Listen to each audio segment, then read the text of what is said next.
vamos a leer la escritura. Vamos ahí, amado hermano.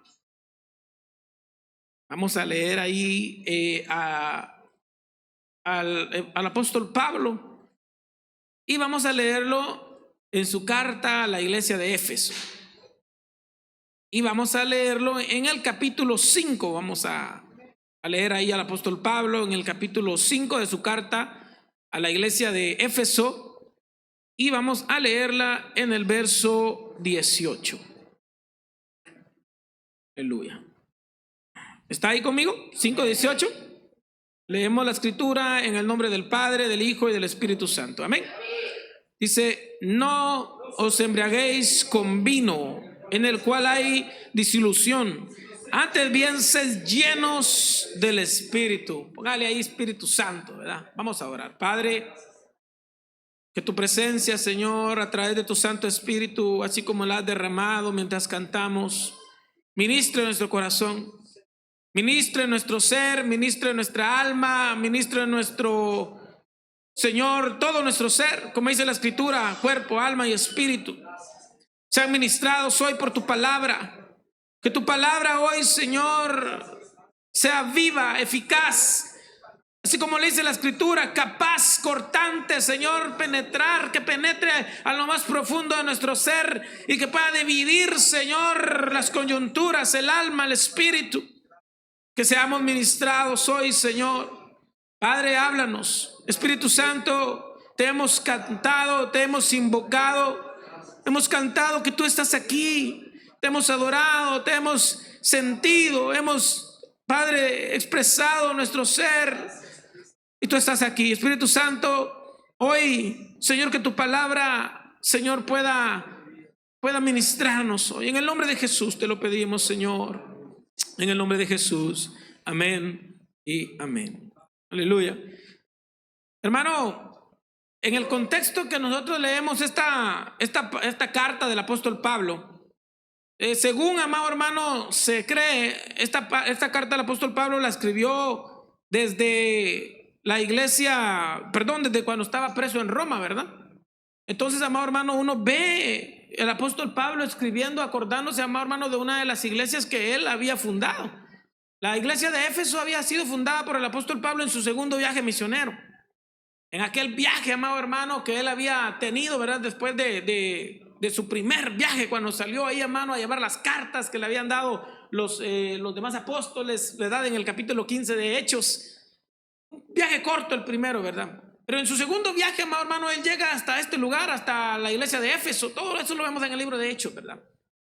Y vemos que él, hermano, fue una iglesia que Pablo amó. Fue una iglesia, amado hermano, a la que Pablo, yo creo que fue a la que más tiempo le dedicó. Hermano, estuvo hasta 2 años ahí sin moverse. 2 años ministrando, levantando esa congregación. Hermano, Pablo agarró un amor tan lindo que cuando nosotros leemos Hechos capítulo 19 y 20, ¿verdad? Nosotros vemos que cuando Pablo se despide en su tercer viaje misionero, vemos, amado hermano, que la iglesia de Éfeso lo lloró. Dice la escritura que cuando Pablo se despide de ellos, él les dice: probablemente esta es la última vez que me van a ver y que ya no van a ver mi rostro. Porque Pablo sabía, amado hermano, que él saliendo de ahí de Éfeso, hermano, iba a empezar ya el viaje a Jerusalén, donde iba a ser preso y donde ya no iba a regresar, ¿verdad? Donde él iba a morir ahí en prisión. Entonces Pablo, amado hermano, se despide de ellos y todos lo lloran, ¿verdad? Dice la escritura, amado hermano, que fueron hasta la playa a despedirlo y lloraron. Dice que lo abrazaron los ancianos, todos lo abrazaron. Fue un quebranto, hermano, porque lo amaban. La iglesia de Éfeso amaba al apóstol Pablo. Pues Pablo, hermano, no se olvidó de eso y les escribe cuando él estaba preso en Roma. Pablo estando preso, entonces le escribe esta carta, hermano. Se cree que cuando Pablo escribió esta carta, se cree que era si no estoy mal, era Tito o Timoteo quien estaba pastoreando ya esta iglesia. Entonces Pablo escribe ahí, amado hermano, y escribe este pasaje. Escribe un pasaje, amado hermano, que nos hace a nosotros meditar en esta palabra: sed llenos del Espíritu Santo. Hermano, no hay duda alguna de que todos aquí tenemos al Espíritu Santo.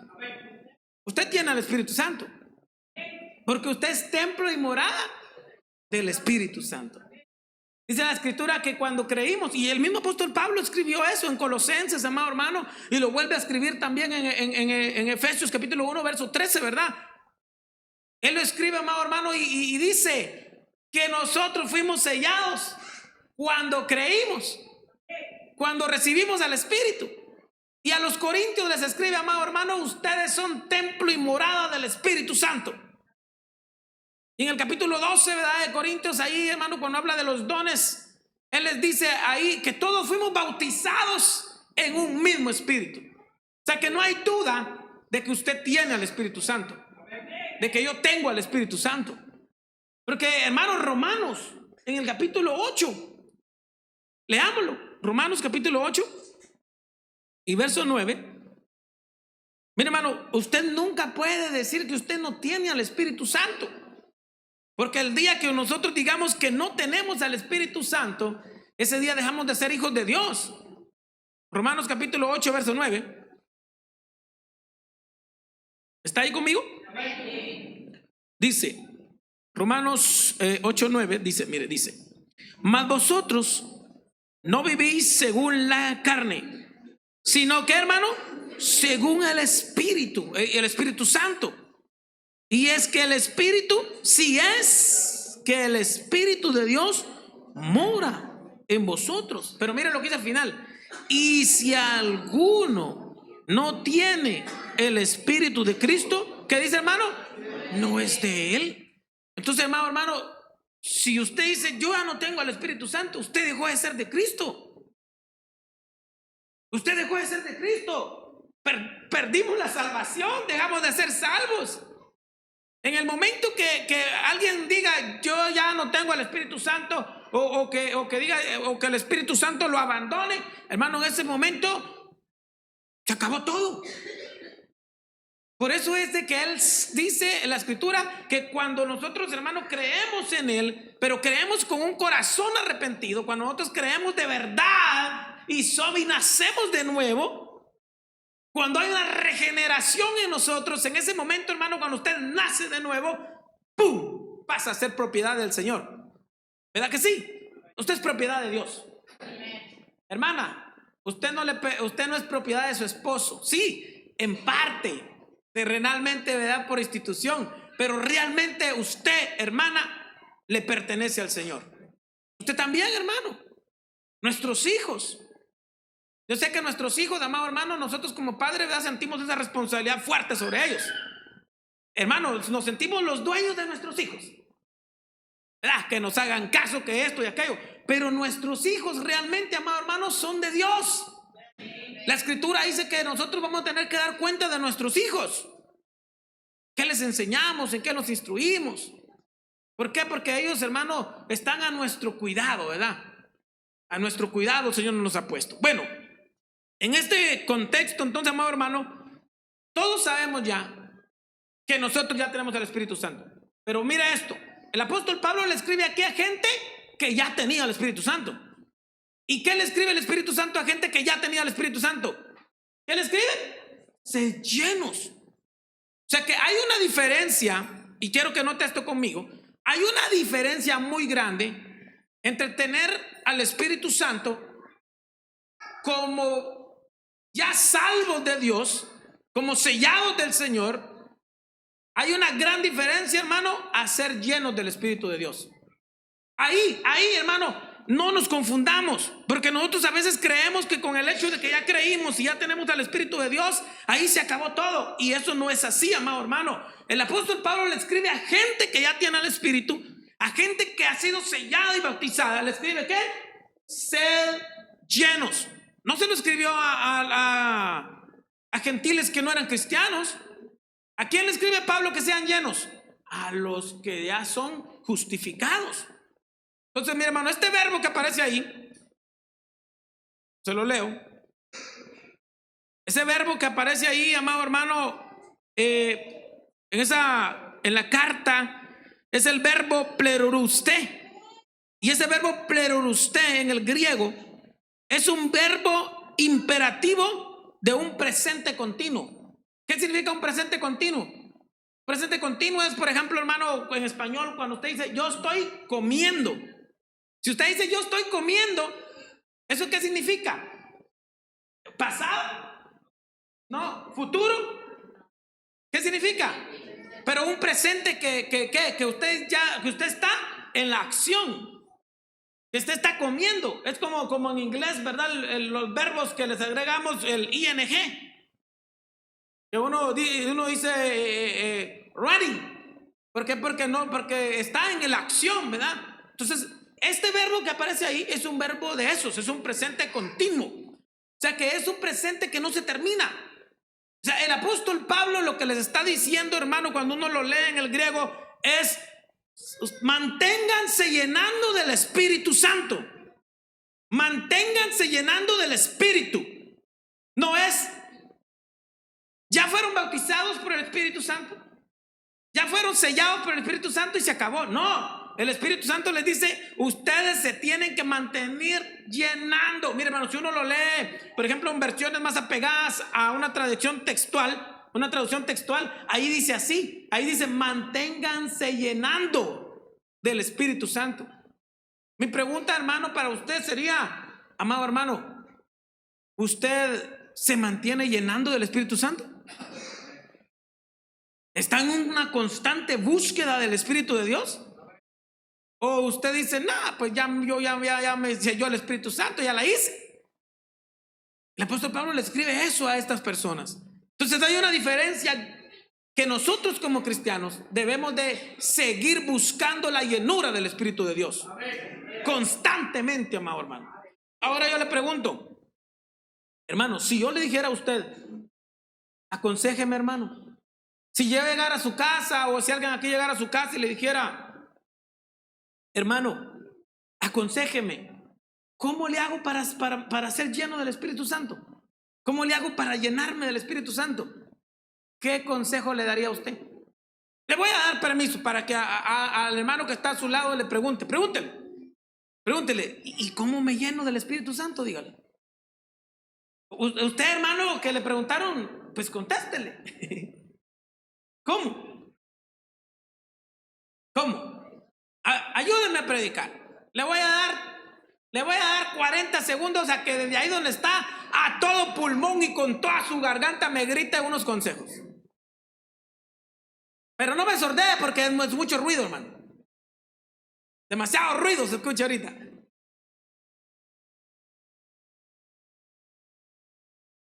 Leyendo la Biblia, dice, orando y obedeciendo al Señor.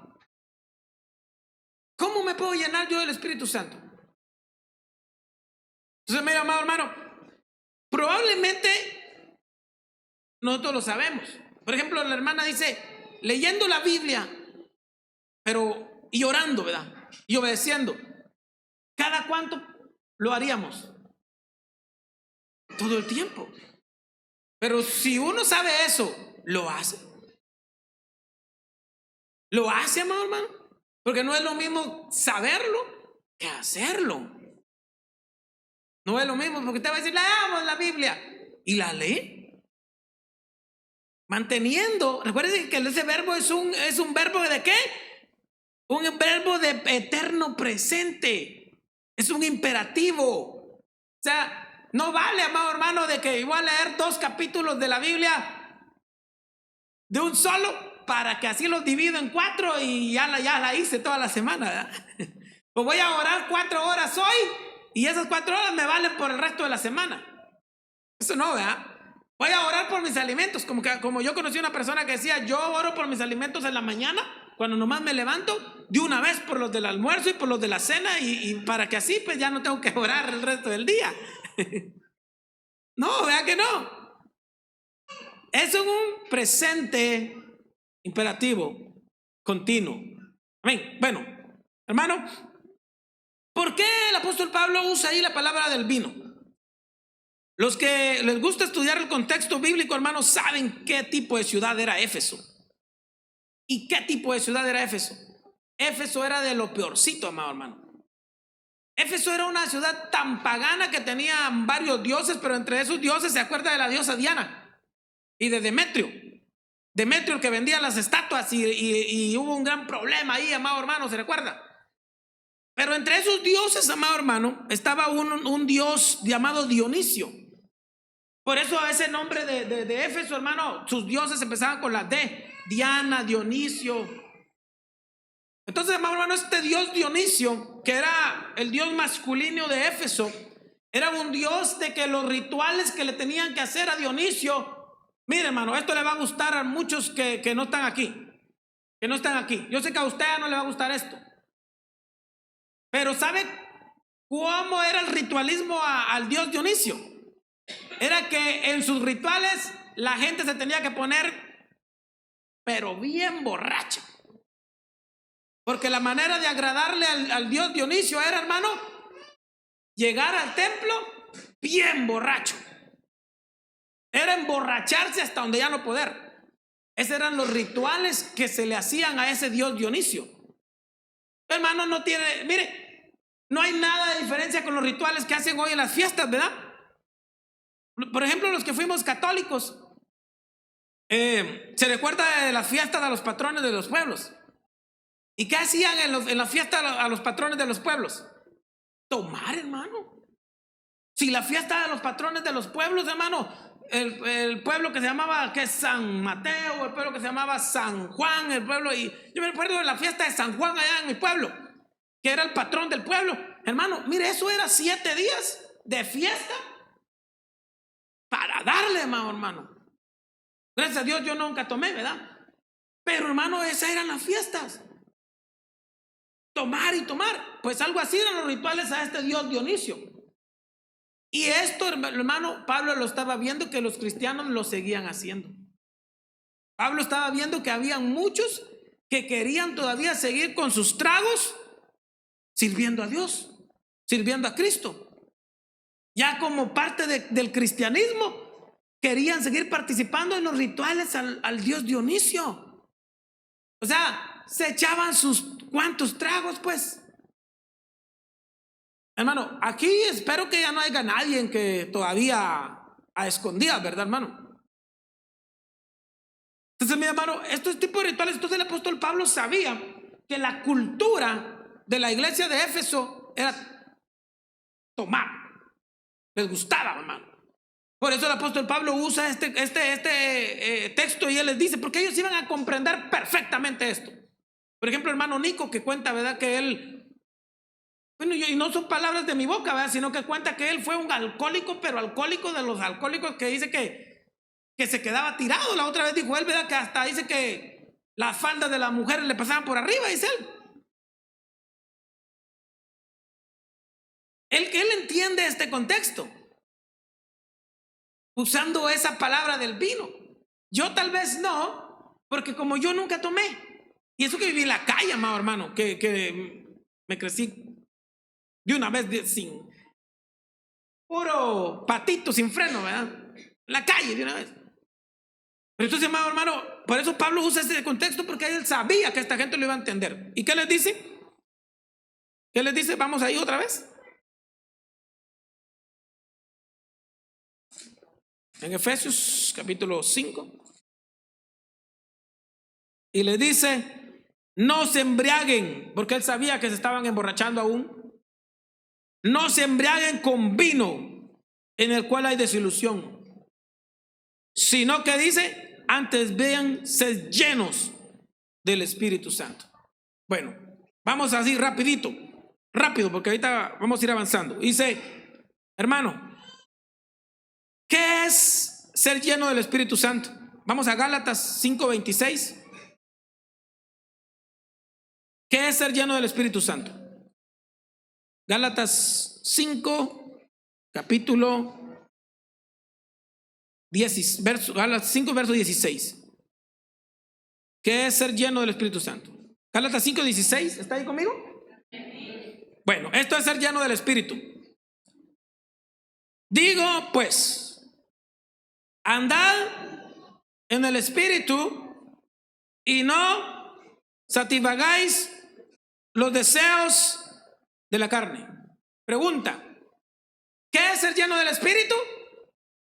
No satisfacer los deseos de la carne.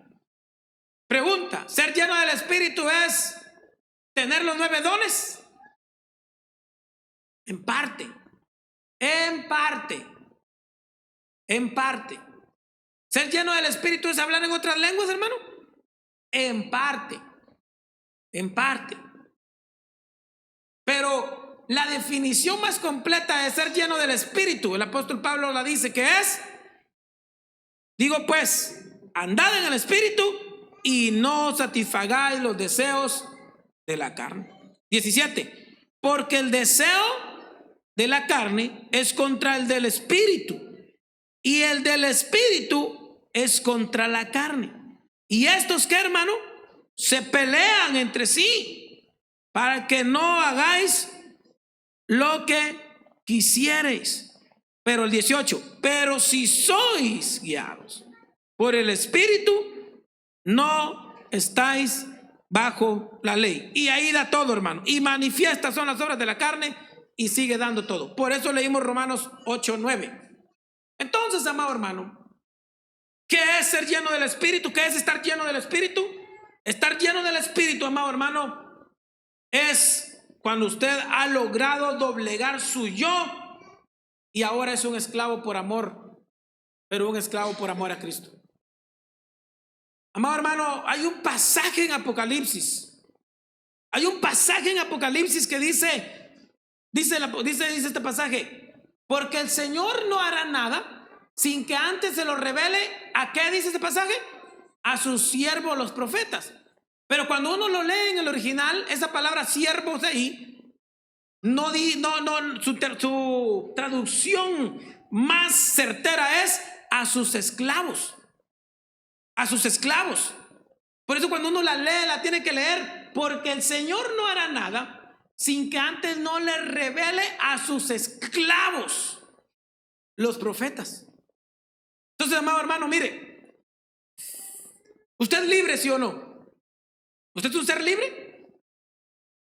La libertad es algo que Dios nos dio a nosotros como seres humanos, libres. Usted es una persona, amado hermano, libre, totalmente libre. A usted se le dio, hermano, el libre albedrío. Usted puede hacer y deshacer. Mire, hermano, ¿sabe que el regalo más grande que Dios le dio a su creación, el ser humano, es el libre albedrío? El libre albedrío lo lleva a usted a conocer lo malo y lo bueno. Pero ¿sabe cuál es la consecuencia más grande de ser libre, amado hermano? ¿Cuál es la consecuencia más grande de ser libre? El pecado. Amado hermano, ¿por qué sufrimos nosotros? ¿Por qué sufre usted? Esto es una pregunta que se hace, amado hermano, en las universidades, una pregunta que se hace en los colegios, una pregunta que a mí me han hecho. A mí me han hecho esto, amado hermano. A mí me han dicho: ¿por qué sufre la gente buena? Y yo creo, amado hermano, que darle respuesta al sufrimiento es lo más difícil que puede haber. Filósofos han tratado de darle respuesta al sufrimiento, teólogos han tratado de darle respuesta al sufrimiento, porque, amado hermano, mire, el sufrimiento para alguien inconverso lo trae a Cristo. Porque usted, hermano, conoce una persona que no sea cristiana y sufre, tiene una enfermedad mortal, tiene una enfermedad, amado hermano, un cáncer, tiene una enfermedad inmune, una enfermedad terrible. Usted llega y le predica, y esa persona, amado hermano, va a estar sensible a abrir su corazón al Señor. Yo lo he experimentado. Hermano, cuando nosotros vamos a las misiones, yo llego con gente enferma, y esa gente enferma es fácil de que se convierta. Uno llega y lo ve muriéndose, hermano, y uno le dice: conoce a Cristo, y esa gente se entrega. Eso está bien, ok, amado hermano. Pero una persona que ya conoce a Cristo, una persona fiel, una persona que se entrega, que le sirve al Señor. Yo le pregunto esto a usted, amado hermano: ¿es posible que a una persona fiel, comprometida con Dios, que ame a Dios, que esté entregada al Señor, es posible que a esta persona le venga un sufrimiento terrible? ¿Es posible? ¿Es posible que a una persona así, amado hermano, le venga una enfermedad mortal a su vida? ¿Sí o no? Sí. Ok. Y entonces, hermano, mira, eso es lo difícil. Porque, en primer lugar, responder la pregunta ¿por qué sufre la gente buena? No sería tan difícil, porque bueno no hay nada. La Biblia dice que no hay un solo ser humano bueno. No hay nadie bueno. Bueno ante nosotros puede ser, pero nosotros no conocemos lo que hay en lo más profundo del corazón de una persona. Uno puede decir, mi papá tan bueno que es, ¿por qué está sufriendo? Ante los ojos de nosotros puede ser que nuestro papá sea muy bueno, pero realmente no sabemos qué es lo que hay dentro de su ser, hermano. Solo Dios lo conoce. Ok, pero amado hermano, ¿cómo tomar ahora cuando usted es fiel, cuando usted es entregado al Señor, le ha servido con toda su vida y de repente, amado hermano, le viene a usted un golpe terrible sobre su vida? Una enfermedad grave sobre usted o sobre sus hijos o sobre su familia. Ahí se complica. Porque entonces ahí, amado hermano, ya empieza una lucha personal de uno. Ya empieza aquello, amado hermano, y entonces ahí, ¿por qué? Si entonces, amado hermano, ¿de qué? Entonces ya viene aquello, ¿de qué? Entonces, ¿de qué ganamos nosotros sirviendo a Dios? Porque mucha gente sirve a Dios esperando, amado hermano, que esto sirva como, que su servicio sirva como una muralla, como Job. ¿Se recuerda que le dijo a Satanás, yo no lo puedo tocar porque él está cubierto, él tiene una barrera, yo no puedo ir y tocarlo? Nosotros, amado hermano, hay gente que le sirve a Dios y le da toda su vida por miedo, porque piensa que Dios es el escudo, que estando con él nada le va a pasar. Es cierto que la Biblia dice, hermano, que él es nuestro escudo, él es nuestra fortaleza, pero le recuerdo algo. ¿Sabe cuál es la consecuencia más grande del libre albedrío? El pecado y la caída. Y nosotros vivimos en un mundo caído. Nosotros vivimos en un mundo contaminado. Y queramos o no queramos, participamos de la contaminación y del pecado de este mundo. Por ejemplo, ¿sabe cuál es la causa más fuerte ahora de los cánceres? ¿Cuál es la causa más grande ahora de los cánceres? Lo que comemos. Lo que comemos. Porque todo lo que comemos ya no es natural. Todo lo que comemos viene contaminado. Contaminado. El aire que nosotros respiramos ahora ya no es puro. Está contaminado hasta donde ya no. Y más cuando uno vive en ciudades grandes. ¿Qué pasa con una persona que viva, por ejemplo, en China o en la Ciudad de México?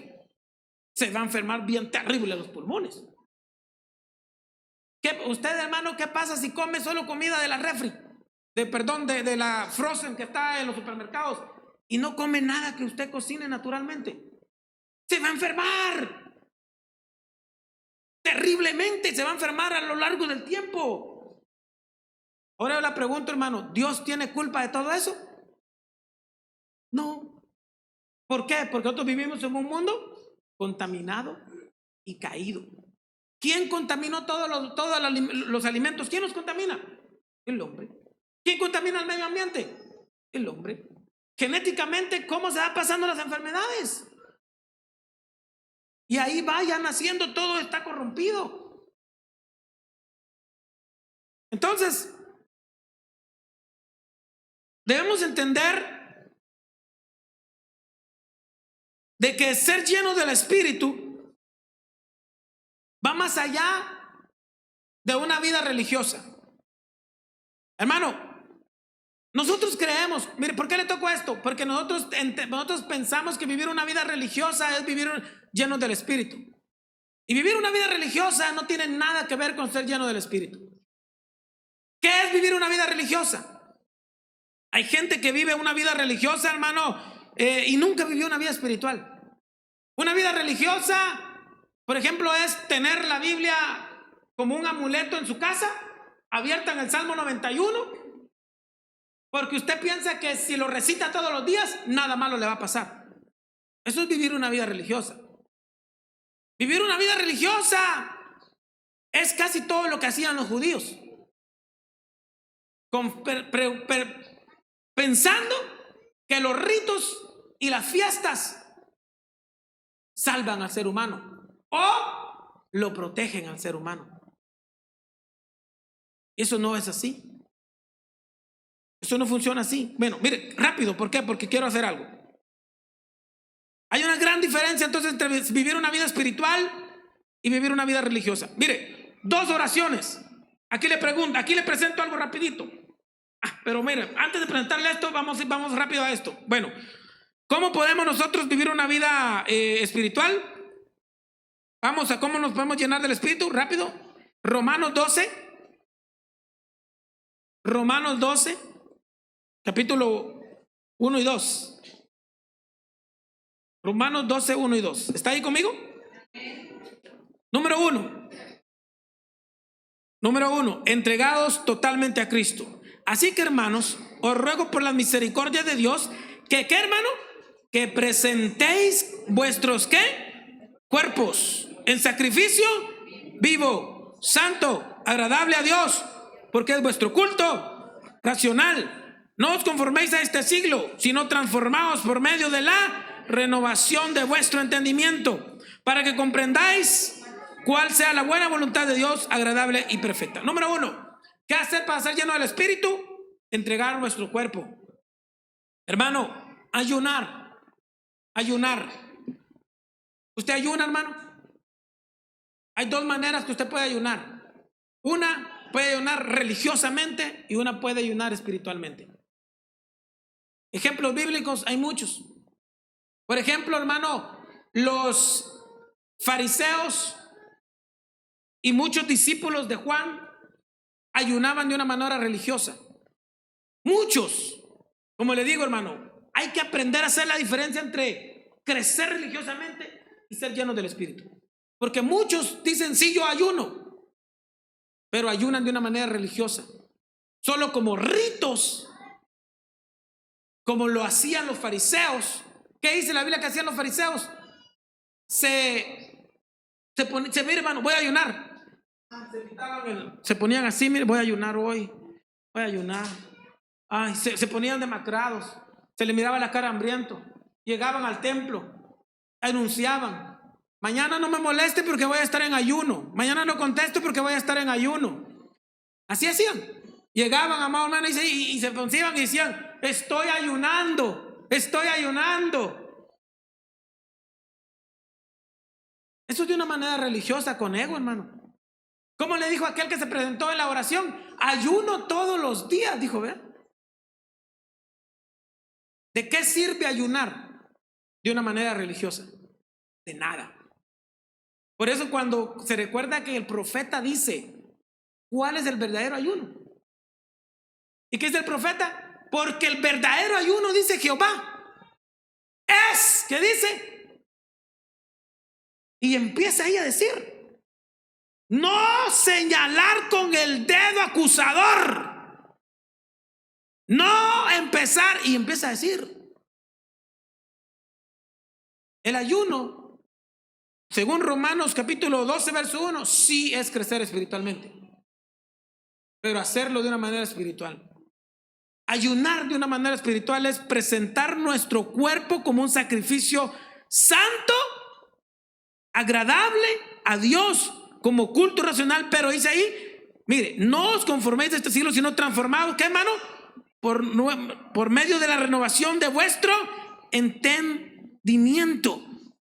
Mire, hermano, cuando usted va a ayunar, cuando vamos a ayunar, tiene que haber un cambio en nuestro entendimiento. Si nosotros vamos a ayunar con el propósito, hermano, de cambiar, de que haya una transformación en nosotros, de pertenecerle, de entregarle nuestro ser a Dios, estamos creciendo espiritualmente. Estamos creciendo de una manera espiritual. El ayuno es un arma muy fuerte que todos los cristianos han practicado toda la vida, todo el tiempo. Pero no es necesario que toda la iglesia sepa que usted está metido en ayuno, hermano. Cuando usted ayune, entréguese al Señor. Entréguese, hermano, entréguele su vida. No salga del ayuno igual. No salga peleando con su esposa, peleando con su esposo, hablando del hermano, hablando de la hermana. Así no es el ayuno. No salga con el mismo ego, con el mismo orgullo. Así no es el ayuno. El ayuno sí es para crecer espiritualmente, porque la iglesia lo practicó siempre, pero la iglesia lo practicó de una manera humilde, entregada al Señor. Rápido. Número 2, obediencia a la palabra, alabando con cantos y comunión unos a otros. Rapidito, Colosenses capítulo 3, verso 16. Vamos a Colosenses capítulo 3. Colosenses capítulo 3, verso 16. ¿Está ahí conmigo? Bueno, vamos. Dice: la palabra de Cristo more en abundancia en vosotros, enseñándoos y exhortándoos unos a otros en toda sabiduría, cantando con gracia en vuestros corazones al Señor con salmos e himnos y cánticos, ¿qué, hermano? Espirituales. 17. Y todo lo que hacéis, sea de palabra o de hecho, hacedlo todo en el nombre del Señor Jesús, abajo, dando gracias a Dios por medio de Él. La palabra, hermano. ¿Cómo se crece espiritualmente? ¿Cómo se llena uno espiritualmente? A través de un ayuno espiritual, a través de la palabra, guardando la palabra, escudriñando la escritura, pero de una manera como lo dice aquí. Mire, dice ahí: la palabra de Cristo more en vosotros. Oye, pregunta, ¿con conocimiento de la palabra? No, ahí como está diciendo que la palabra, ¿qué dice ahí?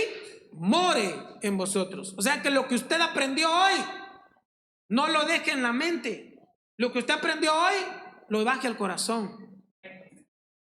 Porque ¿de qué sirve, hermano, tener tanto conocimiento y no hacer nada de lo que conocemos? ¿De qué sirve hasta ya poder leer un poco de la Biblia en griego o en hebreo, conocer el contexto, conocer todos los libros y hablar en contra de tu hermano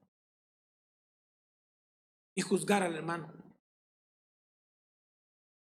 y no apoyar al hermano y no amarnos los unos a los otros? ¿Qué dice ahí? Que crecer, que ser llenos del Espíritu es que la palabra de Cristo more en abundancia en vosotros, enseñándoos y ¿qué? Exhortándoos unos a otros en sabiduría. Mire qué otra cosa es ser lleno del Espíritu: cantando con gracia. ¿En dónde, hermano? ¿En la boca? No, en vuestros corazones al Señor, con salmos e himnos y cánticos espirituales. La alabanza, hermano, cantar es, nos llenamos, somos llenos del Espíritu Santo. Pero cantar no de labios para afuera.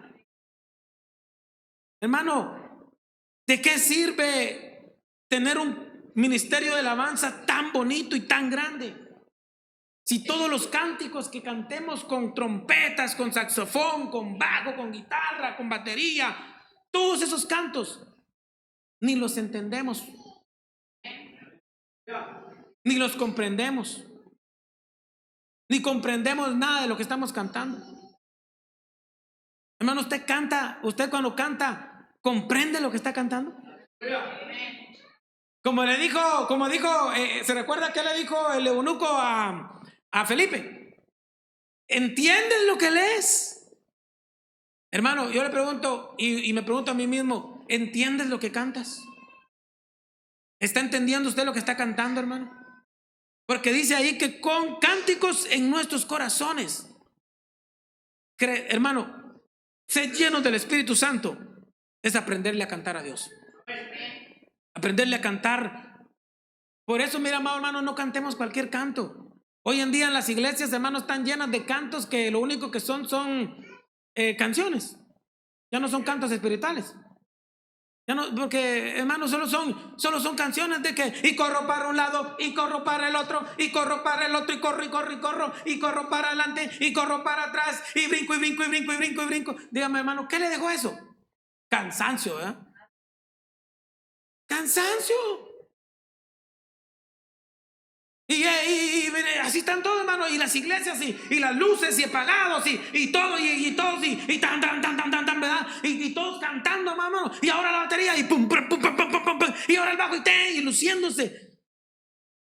¿Y qué le dejó a eso al que lo tocó? Pues solo le dejó ego.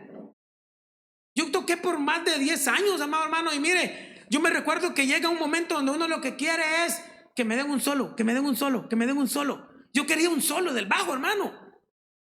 Y me enojaba cuando no me daban el solo. Yo quería cantar, mi hermano, yo quería que cantaran canciones donde el bajo sonaba, para que se escuchara. Yo quería que cantaran solo donde estaba, y para que se vieran que yo podía tocar. ¿Usted cree que esos son cantos espirituales? No. No. Las iglesias, hermano, han perdido los cánticos espirituales y ahora están llenas de cánticos emocionales. Y nosotros los cantamos igual. Igual los cantamos. Hermano, de los cantos que cantó hoy, ¿los entendió? Algunos, ¿no? Bueno, sigamos ahí, rápido. Entonces, ¿qué son cantos religiosos? Cantos religiosos son, hermano, cuando uno solo los canta por ritualismo. Y los cantos espirituales son los que canta con todo su corazón y con conocimiento de lo que está cantando. Ok, vamos, Hechos 4:31. Porque ya voy a ir terminando. Hechos 4:31. ¿Está ahí conmigo? Cuando hubieran orado, Hechos 4:31. Cuando hubieran orado, el lugar en que estaban congregados tembló. Y todos fueron, ¿qué, hermano? Llenos del Espíritu Santo. Y hablaban con denuedo la palabra de Dios. Otra forma que uno es lleno del Espíritu Santo es adorando, cantando, alabando. Le dijimos, leyendo la escritura, pero en el corazón. Y la otra es orando. Hay otra más, orando. Hermano, no solo es orar. Porque si hablamos de orar, yo tengo una tía, que esa mi tía nos gana toda la iglesia juntos para orar. Porque ella es rezadora. Y ella pasa, hermano, la llevan a las velas, la llevan a los entierros, la llevan a las vigilias. Y esa mi tía a veces se tira 5 o 8 horas sin moverse de rodillas, rezando y orando. Pero ella tiene una su gran imagen, ¿verdad?, a la que le rinde culto. Tiene sus altares llenos de imágenes donde les rinde culto. Tiene a San Judas Tadeo hasta de cabeza, tal vez. Entonces, amado hermano,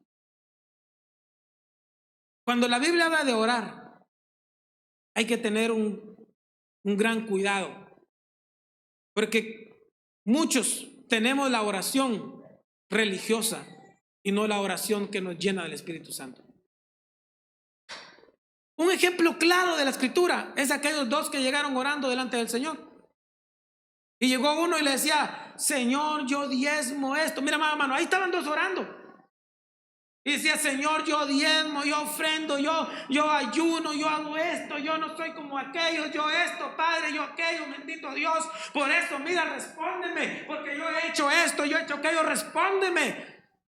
Tengamos cuidado, hermano, porque podemos pasar 2 o 4 horas orando toda la semana, religiosamente. Examine su oración, hermano. ¿Cómo ora usted? ¿Ora de una manera ritualista y religiosa delante de Dios? ¿O viene con un corazón constricto y humillado delante de Dios? Con sinceridad delante de Dios. Entonces, hermano, cuando oramos, porque la oración sí nos llena, como dice ahí, espiritualmente. Pero cuando oramos, amado hermano, tenemos que venir delante del Señor, número uno, con agradecimiento, con gratitud. Otro, amado hermano, reconocimiento de lo que es Él. ¿Quién es Él? Otro, amado hermano, con sinceridad. Hermano, si ante el Señor usted no se presente como lo que no es. Yo no me voy a presentar delante del Señor: Señor, mira que yo esto, Padre, que yo voy a las misiones, Señor, que mira que yo, Padre, nadie sirve como yo, porque yo he dado mi vida 24 años, Señor, y Padre me conoce. Hermano, eso no sirve de nada. Eso no, eso es religiosidad. Cuando yo vengo delante de Él, hermano, a orar, yo tengo que venir, número uno, también reconociendo lo que yo soy. Y yo no soy nadie delante del Señor, hermano. Yo no merecía nada. Yo estoy delante de Él solo por su gracia, solo por su misericordia. Solo por Él estoy aún de pie. Yo no merezco nada, hermano. Lo único que merecía yo, o que merezco todavía, solo es su ira, amado hermano. Pero como Él es tan bueno, tan fiel y tan misericordioso, me ama, hermano. Lo ama. La actitud delante de la oración, delante de Dios, es la que llena a una persona. Porque, hermano, entonces, ¿por qué hay gente que ora y su vida no cambia? Siguen siendo iguales. En las iglesias hacen intercesión. Llegan, porque yo no sé por qué, pero hermano, los ministerios de intercesión solo mujeres son. Como que a los hombres no mucho les gusta interceder, ¿verdad? Pero llegan las 20 hermanas al ministerio de intercesión en las iglesias. Interceden 4 horas. Y después se van hablando de las hermanas. Y después se van criticando. Después se van hablando, hermano. ¿Será que esa es una oración que llena, hermano? ¿Será que esa es una oración que transforma? No, hermano. No es así. Mire, quiero terminar con esto. Y quiero terminar con Efesios capítulo 3.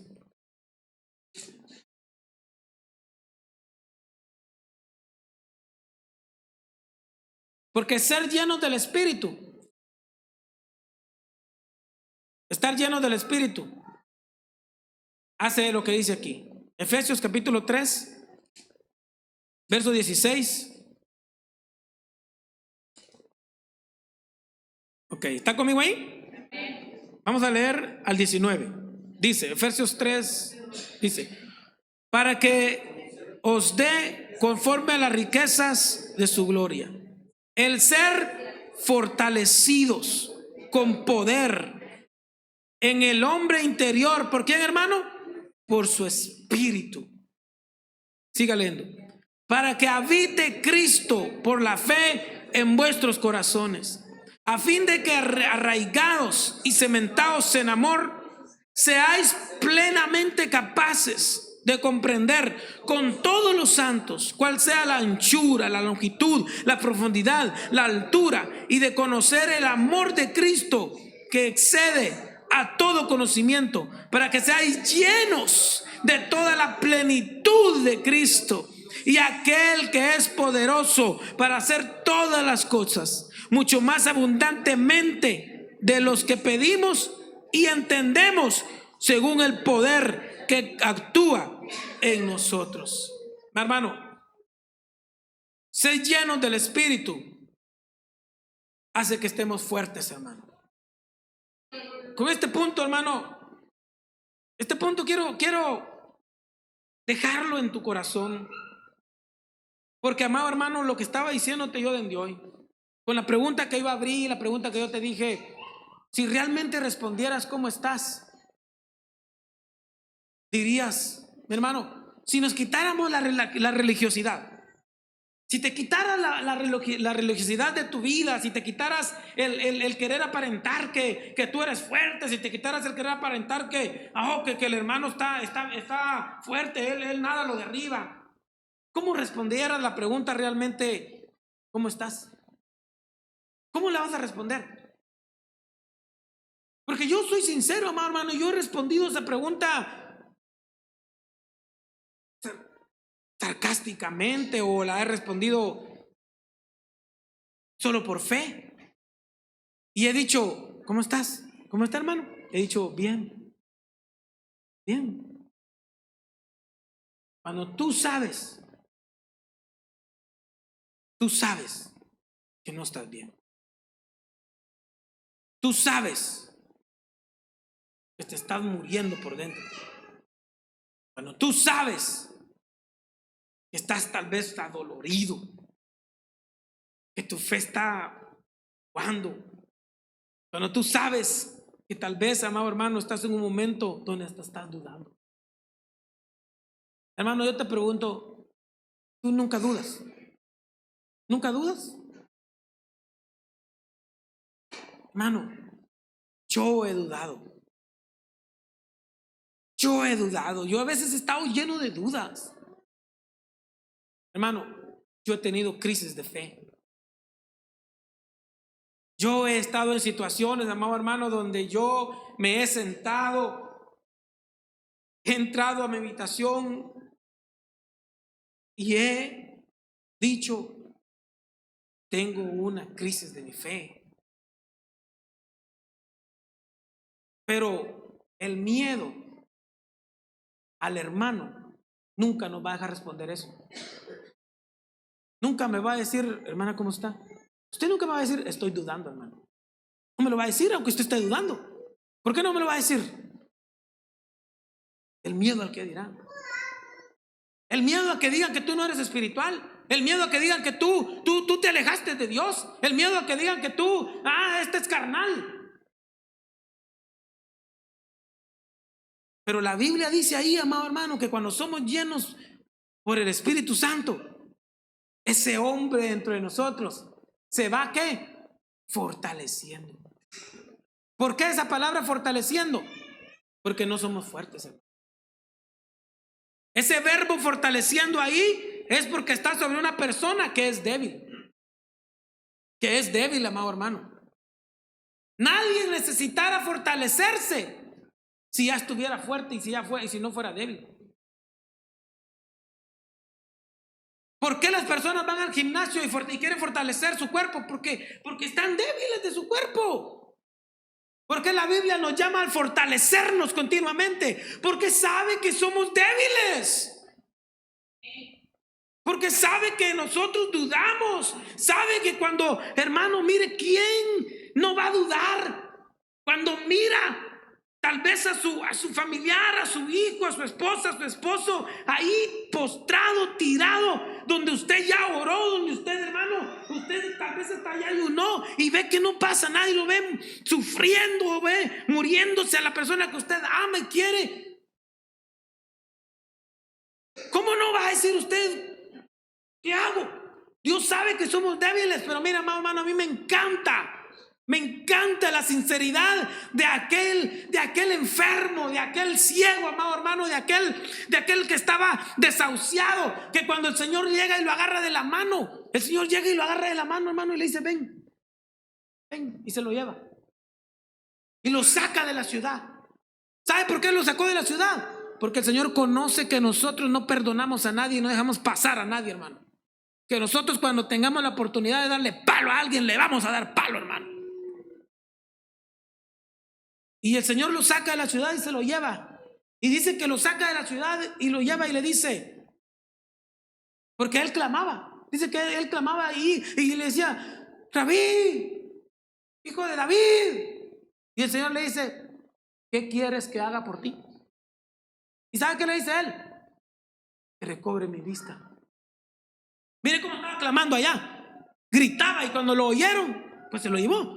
Pero ¿sabe qué le dijo él cuando le dijo que recobre mi vista? El Señor le dijo, ¿y crees? ¿Sabe qué le respondió él? ¿Sabe qué le respondió? Sí creo, pero ayúdame, incredulidad. Ayúdame, incredulidad. ¿Qué cree que usted ya le va a pasar? ¿Sabe qué hizo Jesús? Jesús le dijo, andate de aquí porque dudas. Andate de aquí porque no creíste. Así, ¿verdad que así le dijo Jesús? No. Jesús no le dijo eso. Porque vio la sinceridad de él. Y él le dijo, ayuda mi incredulidad. Y el Señor le dijo, pues tu milagro se te es hecho. Y le cerró los ojos. Y se los abrió y le dijo, ¿qué ves? Y aquel todavía no miraba bien. Y aquel todavía miraba y dijo, pues veo a los hombres, yo me imagino que son hombres, pero veo como que si fueran árboles, dijo, que vienen caminando los árboles. Y el Señor le dijo, ay Dios, vos no creíste, y por dudar, mira, mitad de milagro te salió. ¿A que no? Dice que le volvió a cerrar los ojos nuevamente. Y le dijo, ¿y ahora? Y él le dijo, ahora sí veo. Ahora sí veo. Hermano, el Espíritu Santo no quiere gente que se crea espiritual. El Espíritu Santo no quiere gente que se la lleve de religioso y de fuerte. El Espíritu Santo quiere gente que con un corazón sincero se presente delante de Él para que Él pueda hacer su obra en nosotros.